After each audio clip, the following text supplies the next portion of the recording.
이름으로 기도드리옵나이다. 아멘. 주일 예배 가운데 오신 여러분들을 예수 그리스도의 이름으로 환영하고 축복합니다. 여러분들의 삶과 가정 가운데 하나님께 부어주시는 은혜와 사랑이 넘쳐나기를 간절히 축복합니다. 오늘 전영희 목사님께서는 동북교회 기념주일, 창립 기념주일을 맞이해서 설교를 하러 가셨거든요. 또한 목사님을 위해서도 그곳 가운데 하나님의 은혜가 베푸르도록 많이 기도해 주시면 감사하겠습니다. 여러분, 인간이 가장 연약함을 드러낼 때가 언제인지 아십니까? 바로 예기치 않게 찾아오는 고난과 고통의 시간을 보낼 때입니다. 여러분, 이 세상에 사는 사람들은 고난과 고통을 싫어합니다. 아무리 믿음 좋은 그리스도인들도, 아주 세상적인 사람들도 고난과 고통을 좋아하는 사람은 단 한 명도 없을 것입니다. 세상에서도 고난과 고통 앞에 사람이 얼마나 연약하면 이것을 잘 이겨나야 한다라고 말하고 있습니다. 그래서 여러분, 우리가 잘 아는 톨스토이도 다음과 같이 말하는데요. 고통은 깨달음을 준다.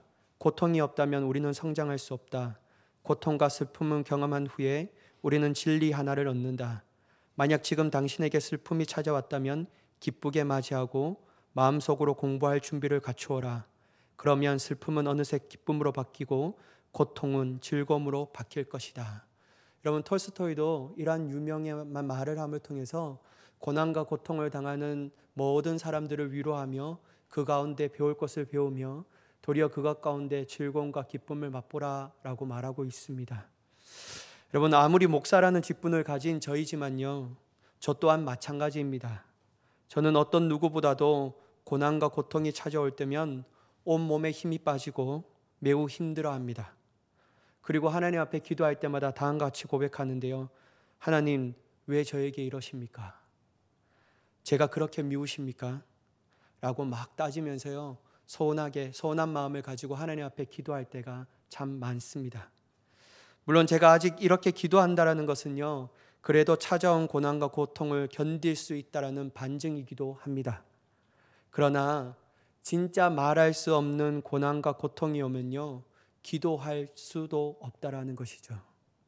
그냥 멍하니 자신의 신세가 왜 이런지 한탄하며 눈물로 그 시간을 지새웁니다. 이처럼 고난과 고통은 될 수 있는 대로 우리의 삶에 찾아오지 않기를 간절히 원합니다. 아니, 아예 우리의 삶에 오지 않기를 소망하고 원하죠. 그러나 현실은 어떠합니까, 여러분? 어김없이 우리의 인생에, 또한 우리의 삶에 그 크기가 크든지 작든지 고난과 고통은 계속해서 우리를 찾아오고 있다라는 사실입니다. 제가 이 설교를 준비하다가 고난, 고통, 도대체 믿음의 선배들은 어떻게 이 고난과 고통에 대해서 얘기하고 있는가, 그리고 이 고난과 고통을 어떻게 이겨냈는가라는 것에 대해서 쫙 인터넷을 서핑하다가 제가 가장 좋아하는 C.S. 루이스가 다음과 같이 말했다고 합니다. 그는 고난과 고통이라는 큰 주제로 두 가지의 책을 썼거든요. 첫 번째, 먼저 시간적 순서에서 먼저 쓴 책은 고통의 문제라는 책을 썼습니다. 그리고 두 번째 쓴 책은요, 헤아려 본 슬픔이라는 책입니다. 근데 여러분, 이 고통의 문제라는 책을 쓸 때는요, C.S. 루이스가 회심을 체험하고 정말 믿음이 뜨겁고 정말 이 고통의 문제 또한 하나님의 이렇게 얘기하면서 믿음에 대하여 강하게 얘기하는데요. 이 헤아려 본 슬픔이라는 책에 보면요, C.S. 루이스가 정말 이렇게 얘기했어? 라고 말할 정도로 말할 수 없는 슬픔을 그 마음 가운데 담고 있는 것을 볼 수 있습니다. 아마 여기에 있는 성도님들도 C.S. 루이스가 너무나도 유명하기 때문에 그 책들을 본 분들도 계실 겁니다.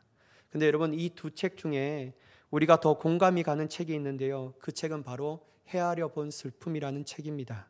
왜냐하면 루이스의 솔직한 마음이 표현되어 있기 때문이죠. 여러분, 헤아려 본 슬픔은요, 평생 독신으로 살다가 59세에 결혼한 루이스가 아내 조이라는 이 아내를 암으로 떠나보낸 뒤에 깊은 비탄과 절망, 회의 속에 써내려간 일기입니다. 그 일기를 종합해갖고 책으로 발간했는데요. 루이스는 헬렌 조이 그레샴이라는 미국 여성과 1957년에 결혼했는데요. 그런데 이때 조이는 벌써 아이가 둘 있는 이혼녀였습니다. 그리고 그가 결혼하기로 마음먹었을 때 조이라는 여인은요, 골수암 판정을 받고 투병 중인 상태였습니다. 결혼식도 병원에서 올린 것을 보면 루이스가 얼마나 조이를 사랑했는지 우리는 단번에 알아차릴 수 있습니다. 하지만 그렇게 아름다운 결혼 생활도 3년이 조금 넘은 그때 1960년 조이가 세상을 떠남으로 그 모든 행복한 결혼 생활도 끝이 납니다. 이렇게 사랑하는 아내를 먼저 잃은 루이스가 다음과 같이 말하는데요. 여러분, 충격적입니다. 저는 이 말을 듣고 정말 루이스가 이렇게 얘기했을까? 그런데 하나님 어디에 계시는가? 다른 도움, 모든 도움이 헛되고 절박해 하나님께 다가가면 무엇을 얻는가? 면전에서 캉 하고 닫히는 문, 안에서 빗장을 지르고 또 지르는 소리, 그러고 나서 침묵, 돌아서는 게 더 낫다. 오래 기다릴수록 침문만 뼈저리게 느낄 뿐 창문에는 불빛 한 점 없다. 빈집인지도 모른다. 누가 살고나 있기나 했던가? 왜 그분은 우리가 번성할 때는 사령관처럼 군림하시다가 환난의 때에는 이토록 도움을 주시는데 인색한 것인가? 헤아려 본 슬픔이라는 책을 전반부 1장 2장을 보는 사람들은 루이스가 마치 신앙을 버리고 믿음을 저버리는 사람처럼 고백하고 있는 것을 볼 수 있습니다. 하지만 그는 3장과 4장에 가서는요, 사랑하는 아내의 죽음에 대한 슬픔은 사실 그녀를 위한 것이 아니라 자신을 위한 것이라고 자각하기 시작합니다. 암으로 고생했던 조이의 고통에 비하면 자신의 고통은 별것이 아닌데 어찌 자신의 고통만을 생각하고 그녀의 고통에 대해서는 생각하지 못했음을 인식합니다. 저는 이 말을 읽을 때요, 좀 공감이 됐어요. 왜냐하면 저희 아버지가 마지막 때 이제 담도하면서 마지막 때 올라가 보니까요, 이 복수가 너무 차신 거예요. 이게 배가 왔는데 마치 자기가 이게 밑에 변이 나왔는데도 모른 채 막 그걸 닦고 있는데 너무 아파하는 거예요. 저희 아버지 참을성이 정말 많으신데 너무 아파하는 거예요. 그래서 앓는 소리를 하면서 하는데, 그러면서 이제 아버지가 제 보고 그 다음 날에 돌아가셨거든요. 그때 저는 하나님 앞에 좀 원망했습니다. 하나님, 좀 더 오래 우리 곁에 머물러야지 왜 그렇게 일찍 데려가십니까? 라고 하는데 누가 저에게 얘기하더라고요. 너는 너 생각만 하냐고. 하나님께서 그 고통 가운데 있는 아버지에게는 참 기쁨이다. 근데 너는 어떻게 그 고통 가운데 아버지 있는 고통은 한 번도 생각하지 않고 너의 그 욕심과 이기심만 차리려고 했나? 그렇게 저희 얘기하는데요. 제가 그때 내 고통이 아버지와 고통과 어떻게 비교할 수 있을까? 하나님께서 그렇게 데려가신 것도 하나님의 큰 은혜이구나 라는 생각을 해버렸습니다. 여러분, 이 조이라는 이 아내를 잃어버리고 이렇게 막 믿음 없는 얘기, 자신의 안에 있는 비참함과 슬픔에 대해서 토로했던 그가 3장과 4장에 대해서 다음과 같이 또 얘기합니다. 뭐라고 얘기하냐면요, 하나님은 우리의 믿음이나 사랑의 자질을 알아보시려고 시험하신 분이 아니시다. 그분은 이미 알고 계시니까 모르는 쪽은 오히려 나였다. 이 시험에서 하나님은 우리가 피고석, 증인석 그리고 재판석에 모두 한꺼번에 앉아볼 수 있도록 만드신다. 그분은 언제나 나의 성체가 카드로 만든 집이라는 사실을 알고 계셨다. 내가 그 사실을 깨닫도록 하는 유일한 방법은 그것을 쳐서 무너뜨리는 것뿐이었다. 여기서 바로 젊은 시절의 루이스의 목소리가 다시 울립니다. 삶의 중심이 자신에게서 하나님에게로 옮기는 방법은 고통으로 삶을 뒤우는 수밖에 없다는 사실을 말입니다. 이렇게 본다면 고난 또한, 고통 또한 슬픔 또한 우리에게 있어서 하나님께서 주신 가장 큰 은혜라고 말할 수 있습니다. 저는 지난주 주일 설교 본문이었던 17절의 말씀으로 다시 시작하려고 합니다. 17절 말씀을 제가 봉독하겠습니다. 자녀이면 또한 상속자 곧 하나님의 상속자요 그리스도와 함께한 상속자니 우리가 그와 함께 영광을 받기 위하여 고난도 함께 받아야 할 것이니라. 사도 바울은 예수 그리스도의 복음을 믿어 하나님의 자녀된 그리스도인은 분명한 상속자라고 말하고 있습니다. 이때 사도 바울은 하나님의 자녀가 받아야 할 것은 영광이라는 사실을 분명하게 말씀하고 있다는 것이죠. 영광, 이 얼마나 좋은 단어입니까? 영광을 싫어할 사람이 도대체 누구가 있겠습니까? 하나님의 자녀가 되어 최종적으로 받아야 할 것이 분명한 영광인데 그 영광은 아름답고 찬란한 것, 그것도 예수님과 함께 받는 영광, 하나님께서 우리에게 주신 영광이라면 그 영광은 어떤 것도 비교할 수 없을 조차 너무나도 고귀하고 아름다운 것이라고 얘기할 수 있죠. 그런데 여러분, 사도 바울은 예수님과 함께 영광을 받기 위하여서는 무엇 또한 받아야 한다라는 사실을 우리에게 말씀하고 있냐면요, 고난조차도 함께 받아야 한다라는 거예요. 영광을 받기 위해까지 하나님의 자녀가 된 우리는 고난을 아예 안 받을 수 없다라는 것을 말합니다. 우리가 아무리 고난을 안 받고 싶다고 해서 안 받는 것이 아니라 필수적으로 받아야 한다라고 말씀하고 있습니다. 저는 이 구절을 읽을 때마다 너무나도 절망스럽습니다. 왜 고난이 우리에게 필수적으로 받아야 하는 것일까? 하나님께서 우리를 사랑하시고 구원하시는 크신 능력이 계시는데 왜 우리에게 고난을 겪어야지만 영광을 주시겠다라고 말씀하시는 것인가? 이것만을 생각할 때 저의 반응은요, 큰 한숨만 나올 수밖에 없습니다. 하지만 여러분, 우리가 꼭 기억해야 할 것이 있습니다.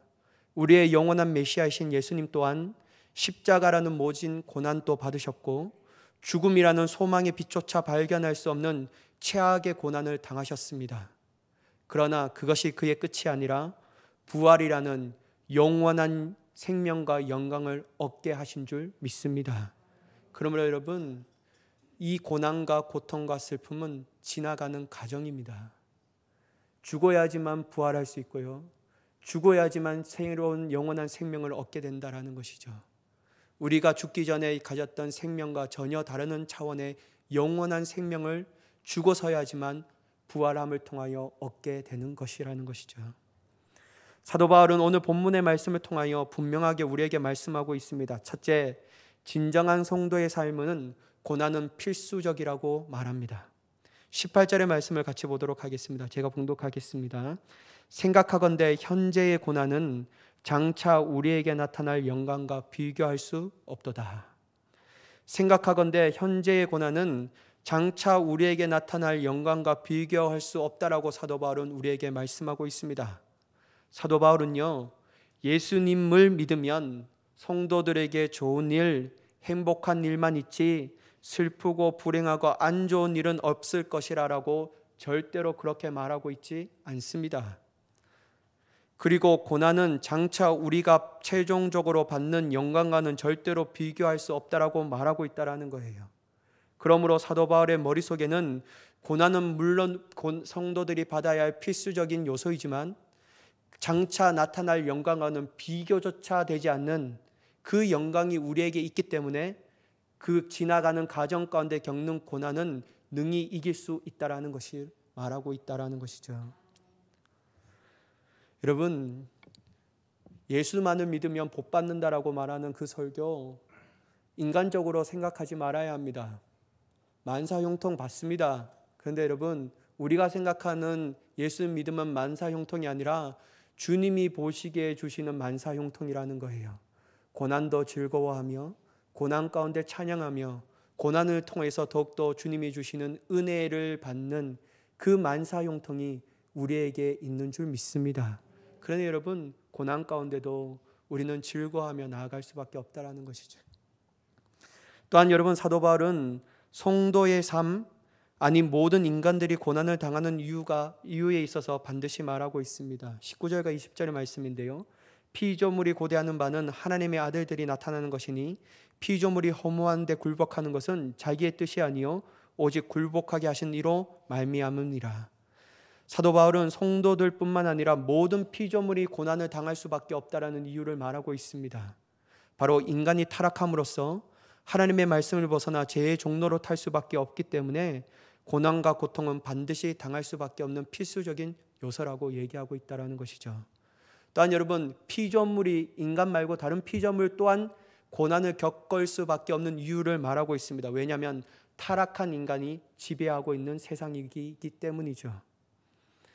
여러분, 예수 그리스도를 믿고 난 후 성도의 삶이 즉시로 끝나고 영원한 하나님의 나라인 천국으로 가른다라면 고난은 우리에게 있지 않는다라는 것은 당연한 사실입니다. 근데 여러분, 엄연한 현실은 어떠하죠? 예수는 믿어도 여전히 우리의 삶은 살아가야 한다라는 것이죠. 우리의 삶의 목숨이 끝이 아니라는 것입니다. 예수 그리스도를 믿어도 여전히 믿음의 여정을 걸어가야 한다라고 말하고 있습니다. 여전히 세상의 공중 권세를 잡은 자들이 있는 이 땅에서 살아가야 하지만 하는 사실이 우리의 엄연한 현실입니다. 그러므로 필연적으로 고난과 고통은 따라올 수밖에 없다라는 것이죠. 때론 그 고통과 고난으로 인하여 우리의 믿음을 상실하게 하며 때론 하나님과 멀어지게 하기 위한 목적으로 사단은 우리에게 고난과 고통을 주기도 합니다. 그런데 여러분, 반대로 하나님께서 우리에게 시험이라는 고난과 고통을 주기도 한다라는 것이죠. 왜냐하면 그 고통은 우리에게 유익이 있고 그 고난은 우리에게 정말 유익이 있는데, 그 뭐냐면 하나님께서 우리가 고난을 지나가는 그 시기에 우리의 믿음의 위치를 알게 하신다라는 거예요. 네가 생각하고 있는 믿음의 위치가 현실이 아니라 이 고난을 통하여 즉시 단면하는 자신의 삶의 현실을 볼 때 그 믿음이 어느 정도의 위치에 있는지에 대하여 즉시로 우리를 깨닫게 하신다라는 거예요. 여러분, 쉽게 말하자면 난 믿음이 좋은 줄 알았어요. 그리고 주님 앞에 열심히 살아갑니다. 근데 고난과 고통이 딱 머무르니까 쓰러져 버리는 거예요. 그때 여러분, 우리의 믿음의 현실이 위치가 정말 낮고 있었구나, 내가 믿음에 대하여 너무나도 자만하고 있었구나 라는 사실을 깨닫게 하신다라는 것이죠. 그리고 여러분, 하나님께서 고난과 고통을 우리에게 주신 이유가 있습니다. 뭐냐면 순종의 훈련을 하기 위해서 한다라는 것이죠. 여러분, 하나님의 놀라운 은혜의 복을 받기 위해서는 순종하는 것밖에 없는 줄 믿습니다. 하나님 앞에 순종할 때 하나님의 복을 받을 수 있다라는 거예요. 반면에 하나님 앞에 불순종하는 자는 하나님께로부터 온 저주를 받을 수밖에 없다라고 분명하게 성경은 말씀하고 있다라는 것이죠. 그러므로 여러분, 우리의 고난과 고통은, 즉 하나님께서 주시는 고난과 고통은요, 유익이 있을 수밖에 없는데 바로 순종의 훈련을 통하여 하늘의 신령한 복과 땅의 기름진 복을 우리에게 주시기 위한 그러한 하나님의 은혜이고 하나님의 섭리인 줄 믿으시기 바랍니다. 그러므로 여러분, 우리는 이 고난을 지날 때 반드시 우리에게 있구나, 이 고난은 피할 수 없는 것이구나. 근데 때로는 하나님이 우리에게 고난과 고통을 주셨다라면 우리에겐 놀라운 하나님의 은혜의 복이 기다리고 있구나 라고 생각하면서 그 모든 것들을 감당하며 나아가야 될 줄 믿습니다. 따라서 여러분, 고난과 고통이 없는 이 땅의 삶이란 없다라는 것을 분명히 깨닫기를 원합니다. 예수님을 믿든지 예수님을 믿지 않든지 이 세상에서 인생을 살아가는 누구도 고난을 피해갈 수 없고 고통을 겪지 않을 수 없다라는 것이죠. 그러나 여러분, 분명한 것은 예수님을 믿는 사람들과 예수님을 믿지 않는 사람들은 삶 가운데 고난과 고통이 찾아올 때 대하는 마음의 가짐은 다르다라는 거예요. 왜냐하면 여러분, 고난과 고통이 자신에게 찾아올 때 이 찾아온 고난과 고통을 어떠한 관점으로 바라볼 것이냐가 다르기 때문입니다. 내가 믿음의 관점으로 이것을 바라볼 것인가, 아니면 세상적인 인간적인 관점으로 이 고난과 고통을 바라볼 것인가, 거기에 따라서 우리의 삶은 완전히 달라진다라는 겁니다. 믿는 사람들은 고난과 고통이 찾아오면 찾아올수록 그들은 더욱더 하나님의 나라를 사모하며 소망합니다. 그래서 사도 바울은 23절과 24절에 다음과 같이 말하고 있습니다. 그뿐 아니라 또한 우리 곧 성령의 처음 익은 열매를 받는 우리까지도 속으로 탄식하여 양자될 것 곧 우리의 몸의 속량을 기다리느니라. 24절, 우리가 소망으로 구원을 얻었으며 보이는 소망이 소망이 아니니 보는 것을 누가 바라리요. 25절, 만일 우리가 보지 못하는 것을 바라면 참으로 기다릴지니라. 여러분, 사도 바울의 간절한 마음이 느껴지십니까? 너희가 만약 찾아오는 고난과 고통을 인간적인 관점이 아니라 믿음의 관점과 하나님의 뜻의 관점에 바라보면 고난이 크면 클수록 우리의 소망이 더욱 커진다라는 거예요.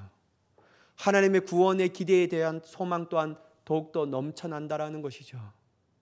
그러므로 여러분, 그들은 소망을 통하여 더욱더 하나님만을 의지하는 자가 되는 줄 믿습니다.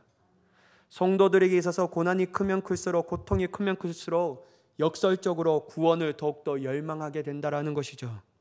하나님의 나라인 천국을 더욱더 소망하게 됩니다. 그러니 그들은 고난과 고통을 통해서 자신들의 믿음을 재정비하게 된다라는 것이죠.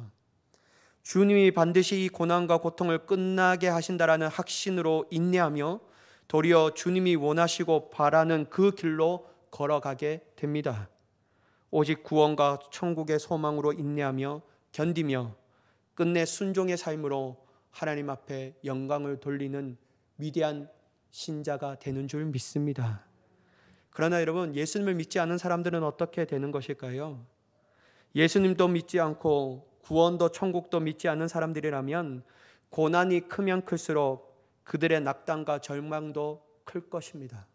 정비례한다라는 것이죠. 그들의 소망은 이 땅에서 빨리 죽는 것이 유일합니다.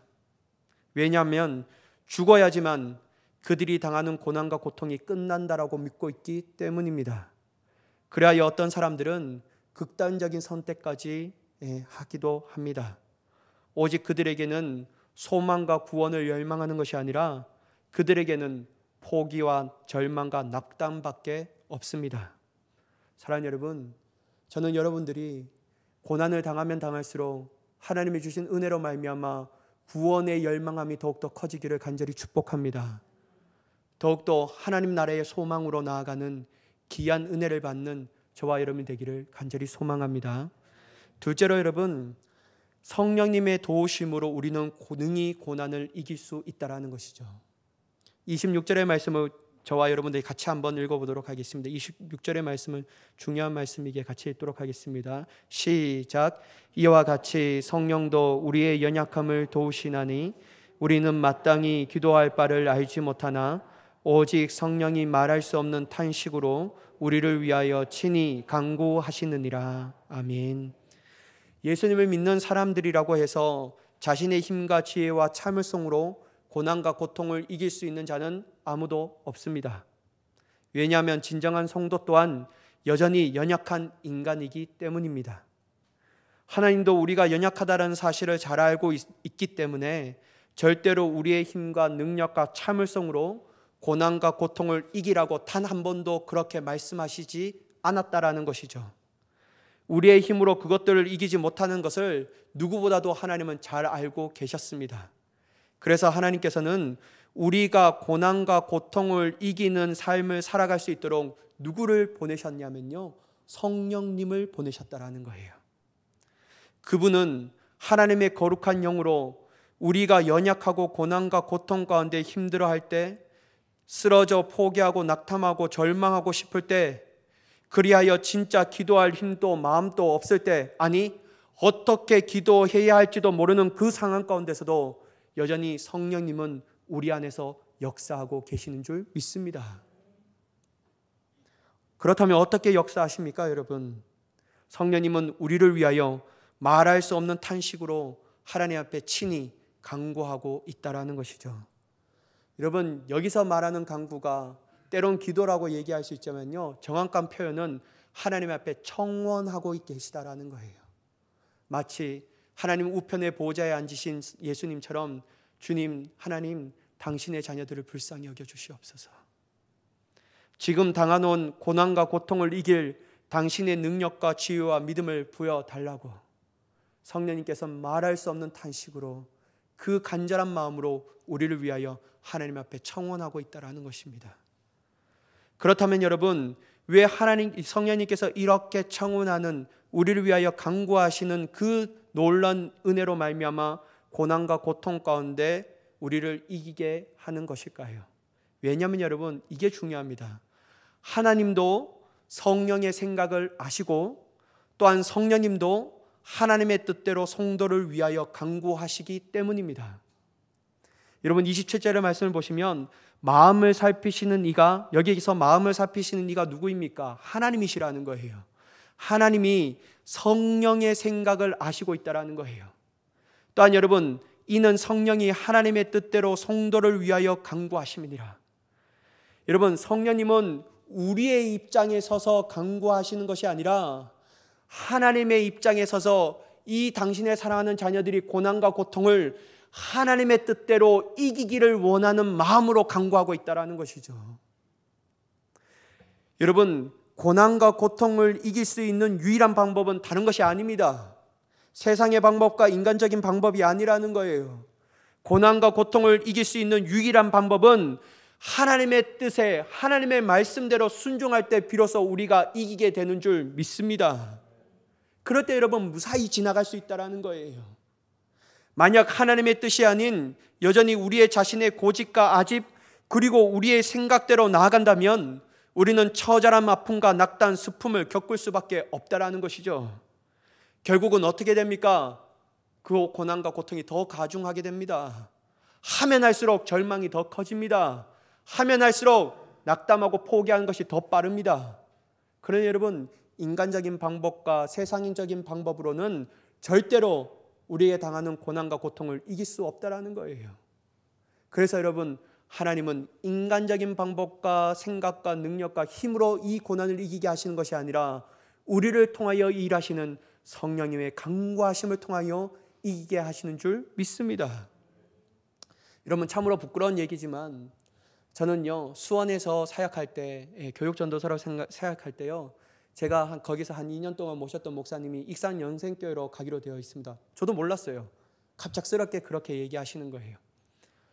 이게 많은 날벼락이고, 제가 그때 모건대학교 신학대학원에서 원우회장을 하고 있었거든요. 다 설교로 초청하는 그거 다 했어요. 그런데 갑자기 가신다고 말하는 거예요. 야, 이거 어떻게 해야 되나. 그러면서 이제 목사님이 내려가시고 이렇게 막 바꾸신 거예요. 그때 목사님이 저에게 말하기를 너도 같이 내려갈래? 라고 말했는데 저는 안 내려간다고 했습니다. 여기서 제가 중고등부를 맡고 있기 때문에 여기서 사역을 마무리해야 된다는 생각으로 안 내려간다고 했어요. 그러면 이게 사역자가 바뀌니까, 담임 목사님이 바뀌니까 막 사역자들이, 부교역자들이 막 바뀌는 거예요. 부목사님들이. 그래서 바뀌는 목사님 오셨는데요.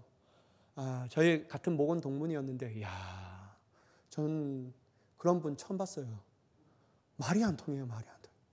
벽 보고 얘기하는 사람과 같이 말이 안 통하는 거예요. 막 자기가 한 말도 기억하지 못하고 막 튕겨 나가는 거예요.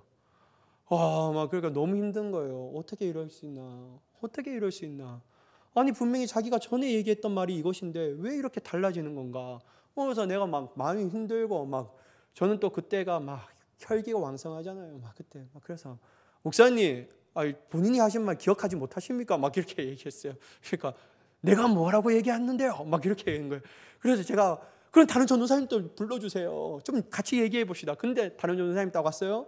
결국 제가 했던 말이 맞는데 이분은 절대로 수긍하지 않는 거예요. 야, 그래서 제가 느꼈던 게 뭐냐면, 야, 벽과 같은 사람과 대화하기는 하는 것보다도 차라리 동물과 개랑 얘기하는 게 더 훨씬 더 편하겠다. 그런 생각을 막 가졌습니다. 그런데 너무 마음이 힘든데 제가 이걸 가지고 막 고민하고 기도하는 거예요. 하나님, 내가 여기서 계속 남아있는 것이 좋겠습니까? 아니면 저기 밑에 있는 영생교회는 저보고 오라고 하는데 그게 가는 게 좋겠습니까? 라고 하는 것 가운데 그 문제를 가지고 기도하는데 채플 시간이었거든요. 기도하는데 제가 하나님의 마음을 딱 느끼는 거예요. 너가 여기서 멈춰라. 거기서 있어라. 그래서 제 집사람한테도 얘기하고 하나님이 있으래 라고 말하는데 결정적으로 제가 그 교회를 떠나고자 하는 마음을 먹었던 게 뭐냐면요, 저보고 설교를 그렇게 하면 안 된다라는 거예요. 야, 그러면서 당신은 어떻게 복음만 외치냐, 똑같은 얘기만 그렇게 반복하냐, 뭘 똑같은 얘기만 반복하냐 하면서 막 거기에 대해서 마지막 목사님, 담임 목사님도 너가 그렇게 하는 걸 알고 계신다. 그런데 나중에 보니까 그게 다 아니었는데 막 그렇게 얘기하는. 그래서 내가 그랬다면 내가 그만두겠다고, 하나님 앞에 기도 안 해보고 또 그만둔다고 얘기한 거예요. 그러면서 딱 갔는데요, 제가요 후회했습니다. 여러분, 하나님이 마음을 주시면 움직이면 안 됩니다. 제가 왜 그랬냐면요, 딱 영생교회로 왔어요. 와, 거기에 그와 같은 부목사님이 2분이나 더 계신 거예요. 와, 진짜 미친 줄 알았어요. 미친 줄 알았어요. 제가 그러면서 어떻게 마음 먹었냐면요, 여보, 나 다시 올라갈까 봐. 그러니까 하나님이 가만히 있으라고 할 때 가만히 있지 왜 그렇게 하시냐, 왜 그렇게 했냐고, 왜 그렇게 하냐고 막 저한테 막 얘기하는 거예요. 그래, 나도 미쳤나 봐. 내가 왜 하나님의 마음을 들었는데 왜 그렇게 했는지 이해할 수 없다고 막 했는데요. 근데 여러분, 여전히 하나님은 참 좋으신 분이어서요, 한 1년이 지나니까 그 상황이 다 끝나게 하시더라고요. 근데 여러분, 우리가 고난과 고통을 이길 수 있는 유일한 방법은요, 내 뜻대로 하면 안 됩니다. 제가 그때 그걸 절실하게 배웠어요. 고난과 고통은 내 뜻대로 이기는 것이 아니라 하나님의 방법으로 이겨야 되는 줄 믿습니다. 그래서 여러분, 고난과 고통을 이길 수 있는 유일한 방법은요, 성령님께서 내 안에 계시는 게 가장 큰 힘이라는 거예요. 왜냐하면 내가 어떻게 하나님의 방법을 알 수 있냐라는 거예요. 내가 기도해도 어떠한 방법과 방향으로 기도할지도 모르는 내 이 정말 말할 수 없는 고통 가운데 휩싸이는 나이지만, 그럼에도 불구하고 성령님께서는 나를 위하여 지금도 하나님 앞에 간구하신다라는 거예요. 그것도 하나님의 생각을 통해서 말이에요. 그러므로 여러분, 우리가 고난과 고통을 찾아올 때 더욱더 성령님을 의지하며 나아가야 될 줄 믿습니다. 설사 우리가 어떻게 기도해야 하는지 몰라서 답답하고 망망할 때라도 여전히 우리 안에 계시는 성령님께 도와달라고, 우리를 위하여 친히 하나님께 간구해달라고 기도하며 나아가게 돼야 할 줄 믿습니다. 기도할 힘이 없고 마음이 없더라도요, 여러분 절대로 포기하지 마세요. 기도의 자리를 떠나면 안 됩니다. 고통과 고난이 우리에게 몰아치면요, 더욱더 기도의 자리를 떠나지 말고 기도해야 합니다. 목사님, 어떻게 기도해야 합니까? 난 기도할 마음도 없는데. 괜찮아요 여러분. 단 한마디만 하면 됩니다. 성령님, 나 좀 도와주세요. 성령님, 나 좀 도와주세요. 나는 이 고난 고통 내 힘으로 이길 수 없습니다 라고 기도하면요, 성령님께서 우리의 연약함을 아시나니 말할 수 없는 탄식으로 하나님 앞에 우리를 위하여 청원해 주시는 줄 믿습니다. 그러면 여러분, 성령님을 의지하여 하나님의 놀라운 능력과 지혜와 은혜로 고난과 고통을 이기는 우리가 되는 줄 믿습니다. 자, 여러분, 셋째는 뭐냐면요, 고난 또한 하나님의 은혜이며 복이라는 거예요. 여러분, 마음에 와닿지 않죠? 저도 마음에 안 와닿을 때가 참 많습니다. 여러분, 28절의 말씀을 보면요, 우리가 알거니와 하나님을 사랑하는 자 곧 그의 뜻대로 부르심을 입은 자들에게 모든 것이 합력하여 선을 이루느니라. 여러분, 사도 바울은 하나님을 사랑하는 자, 즉 하나님의 자녀가 되었고, 또한 그의 뜻대로 부르심을 입은 자, 이건 어떤 것을 의미하죠? 하나님으로부터 사명을 받는 모든 자들에게는 자신의 일어나는 모든 일들이 합력하여 선을 이룬다라고 분명하게 말씀하고 있다라는 것이죠. 여기서 주목해야 할 단어가 두 가지가 있는데요, 모든 것이라는 단어와 또한 이것이 합력하여 선을 이룬다라는 구절입니다. 흔히 여러분, 우리에게 있어서 고난과 고통은 우리의 인생에서 없어도 될 것이라고 생각합니다. 도리어 우리를 힘들게만 하고, 도리어 하나님의 뜻을 이루는데 우리를 흔들며 방해한다라고 생각하죠. 저 또한 그렇게 생각한 사람 중에 한 명이었습니다. 그러나 여러분, 사도 바울은 절대로 그렇게 말하지 있지 않습니다. 우리에게 오는 축복도 고난도 그것이 하나님께로부터 우리에게 주어지신 것이라면 이 모든 것들 또한 우리에게 역사하여 하나님의 뜻을 이루는 것으로 나타나게 된다라고 말하고 있다는 거예요. 즐거운 일, 기쁜 일만 하나님께서 주시는 은혜가 아니라고 말합니다. 때론 우리에게 찾아오는 고난도 고통도 하나님께서 우리에게 어김없이 주어주는 큰 은혜라고 말씀하고 있습니다. 그래야 그 모든 것들이 우리의 인생의 점이 되어 선을 이루게 된다는 거예요. 여러분, 이 선이라는 것은 뭐냐면 하나님의 뜻을 이루게 된다고 말하고 있다는 것이죠. 사랑 여러분, 물론 지금 고난과 고통 가운데 있는 성도님들에게는 와닿지 않을 것입니다. 저 또한 그렇으니까요. 뭔 뚱다지 같은 소리냐고, 뚱구는 잡는 소리라고 생각될 것입니다.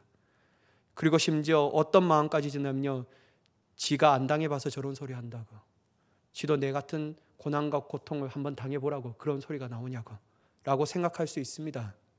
맞습니다 여러분. 제가 여러분 어떻게 성도님들이 당하는 고난과 고통의 깊이를 알 수가 있겠습니까? 전 모릅니다. 여러분, 제가 다 안다라고 말할 수 없어요.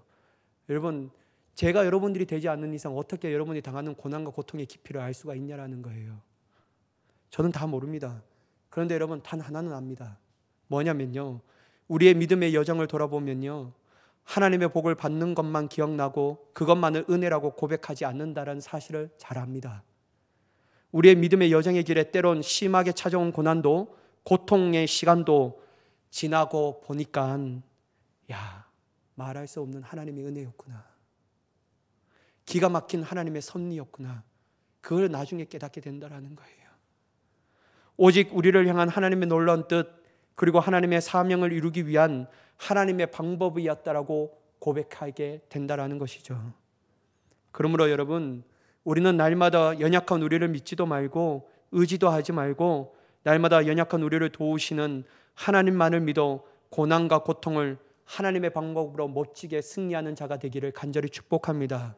왜냐하면 그것을 다 이길 때요, 그 모든 점들이 우리의 인생의 선이 되어 하나님의 놀라운 뜻이 이루어지게 된다는 거예요. 여러분, 마지막으로 저는 존 웨슬리 목사님께서 쓴 편지의 일부분을 읽고 설교를 마치려고 합니다. 1778년 12월 2일 쓴 편지의 한 부분인데요, 다음과 같이 썼습니다. 누추한 방, 얼어붙은 길바닥, 함께 있는 사람들의 개박함, 온갖 세상의 핍박, 그리고 언제라도 당하는 작은 고통은 우리가 하나님을 향하여, 하나님의 나라를 향하여 걸어갈 수 있도록 돕는 다리와 같다. 여러분, 고난, 고통, 그것이 하나님의 나라로 가는 다리와 같다라는 사실을 깨닫고 날마다 삶 가운데 승리하며 나아가는 저와 여러분이 되기를 간절히 축복합니다. 기도하겠습니다. 사랑의 하나님,